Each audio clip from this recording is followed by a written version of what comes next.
This is the third of four videos on the transformations of the sine and cosine graph, of trig graphs. In this video, I'm going to look at what C does. In the previous video, it said A is the amplitude. That stretched the graph vertically. D is the sinusoid axis.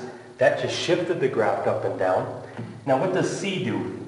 C is the horizontal translation. It's inside the function, so that moves it left and right. Moves the graph left and right.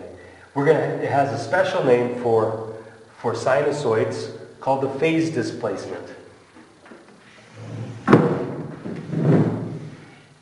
Here's my blue graph. The blue graph is just sine of theta.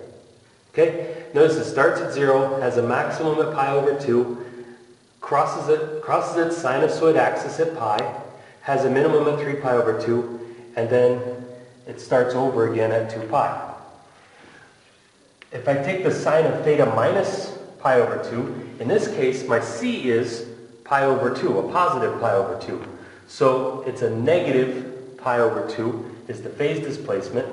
So that has the effect of taking all of these points and moving them over pi over 2 radians. You can see that it originally started here, but it's been moved over pi over 2 radians, so it starts here. It had a maximum of pi over 2, but that's been shifted to the right pi over 2 radians, so that has a new maximum here. So it has the effect of taking the whole graph and shifting it to the right pi over 2 units.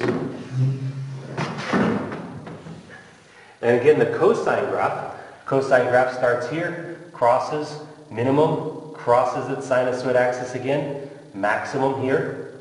Okay, so if I took this red graph, the sine of theta plus pi over 4, in this case my C is a negative pi over 4, so that has the effect of moving the graph to the to the left pi over 4 radians. So it started here, moves to the left pi over 4. It was pi over 2, it's been shifted to the left pi over 4 radians, so now it crosses there. So it has the effect of shifting the graph to the left. So if this is plus, it moves it to the left, and in the previous board it showed minus, theta minus pi over 2, that had the effect of moving it to the right. So if it's plus, it moves it to the left. If it's minus, it moves it to the right that many units.